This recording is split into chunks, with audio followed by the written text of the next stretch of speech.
Hello, everyone, and welcome to the Center for Language Studies. My name is Dave Nielsen, and I am the Instructional Programs Coordinator for the Center. We are going to be talking today about one of the steps of the WPPPW formula that we have for teaching called wrap-ups. And I'm going to be sharing the screen here and presenting some different topics that we have talked about with our instructors, taken from a book called Powerful Teaching. And Powerful Teaching is a practical guide using some steps and ways that people can use, especially instructors, to help their students remember, especially concepts that have been taught that day and during the semester.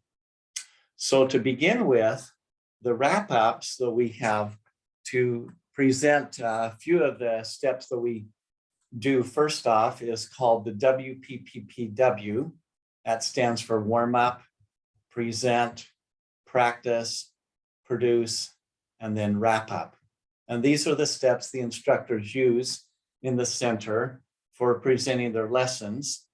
And so a lot of times the instructors will prepare and present a really good lesson, spend a lot of time having the practice of those concepts. But the wrap-up seems to be an overlooked step, especially from the observations that we have had in the past, that sometimes it's one that instructors don't really think about. And the goal of wrap-ups is to have the students retrieve or remember what was presented or produced or practiced during that lesson or that week, or even getting ready for a test.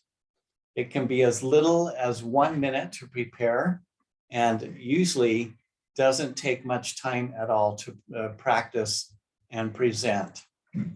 So I'm going to start off with the first thing, and that's what we call the cello story. And this happened to me years and years ago. When I first was teaching a school, I would always do a unit on likes and dislikes, on hobbies. And that would usually include musical instruments because many of my students were involved in either band or orchestra or sometimes choir. And so I remember one time a student came up to me and asked me how to say cello, because she was one of the cello players in the orchestra. And I didn't know because I had never learned that word in French. I used to teach French. And so I looked it up in one of those big oversized dictionaries back in the 80s. And I told her what the word was.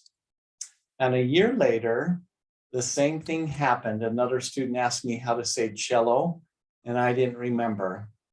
And then I decided that I was going to do spaced repetition, where I would practice some of the hobbies that I wasn't used to saying, so that if a student had that as their hobby, that when they asked me, then I was ready. And so a couple of years later, somebody asked me about that. I had practiced and I knew that word, and I immediately remembered it as violoncelle in French.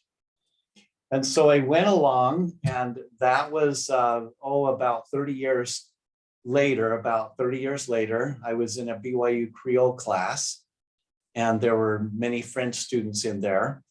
And somebody asked me about how to say that. And I said the word in French. I thought the word would be similar in Creole, and I remembered it. And I felt like the reason why was because of spaced repetition and retrieval practice. So think about, in the language that you teach, how do you say cello? Do you know how you say cello? And then think about why you either remembered that or didn't. And if you did remember it, why did you remember it? And if you didn't, what was the reason? For me, it was all about spaced repetition and retrieval practice. And in the book, Powerful Teaching, they talk about 3 steps of remembering, what they call the science of learning, based off of empirical research with several different studies that have happened over the years. They talk about encoding, which is the input of getting something into your mind and brain. And then they talk about storage, which is the retention practice and how long you can retain that information. And then they talk about the retrieval or the output and how often you are called upon to retrieve that information. And the more often that you retrieve that information, chances are the better the chance that you will have to retrieve it. So learning would be based off of those three steps. The input could be including reading, hearing, and seeing things. The retention could be how long you are able to retain that information. And the output is how often you are called upon to retrieve or access that information. And so when we talk about learning, a lot of times when we think about learning and teaching, we have a lot of input. We present really well. We have the students even practice, and they go back and forth and they're able to produce.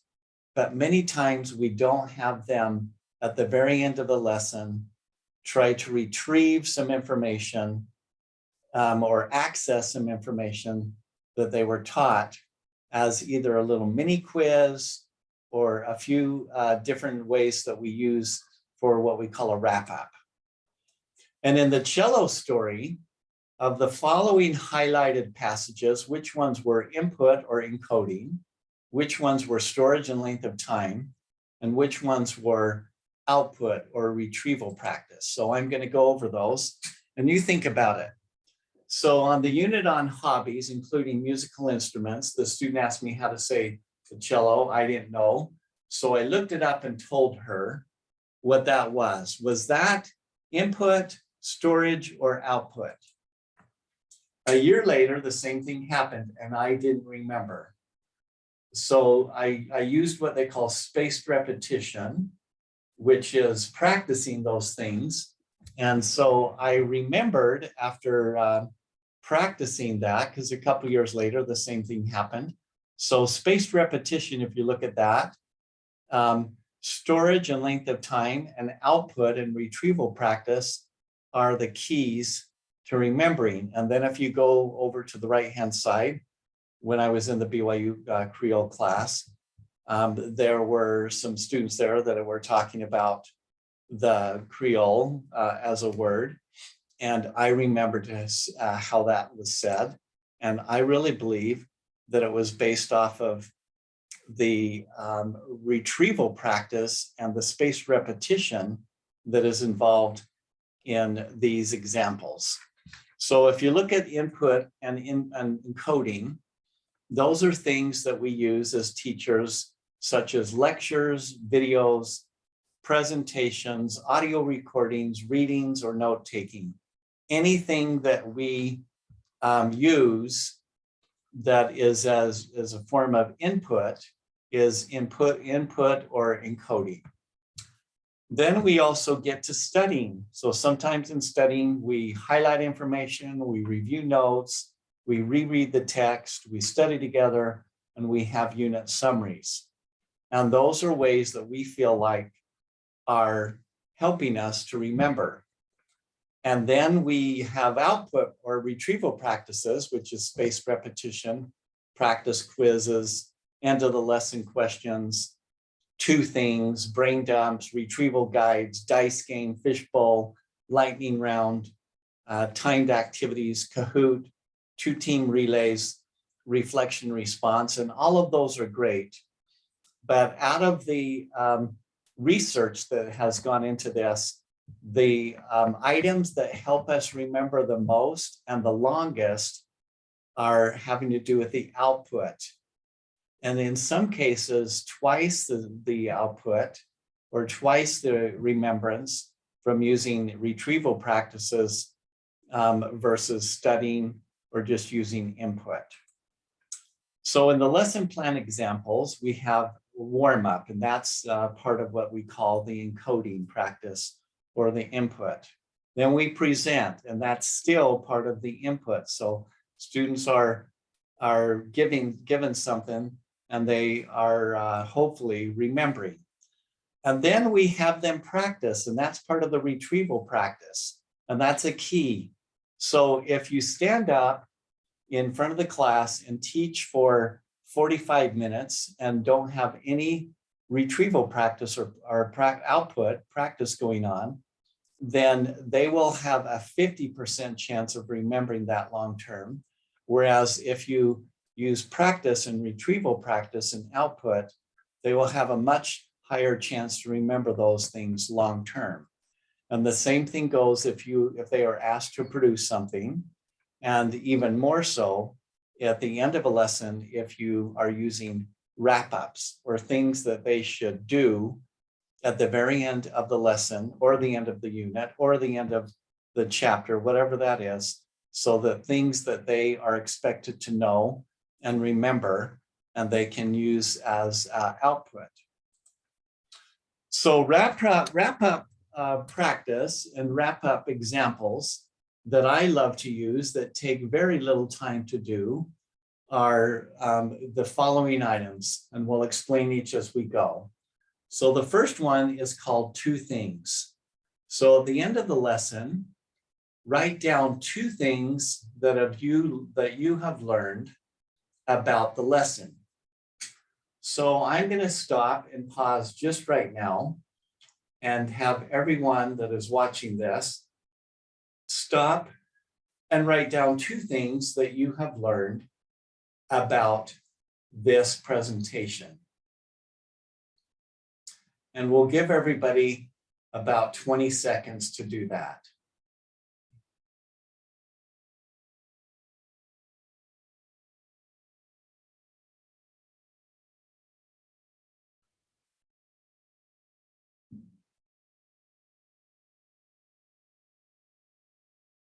And you still may be writing, and that's okay.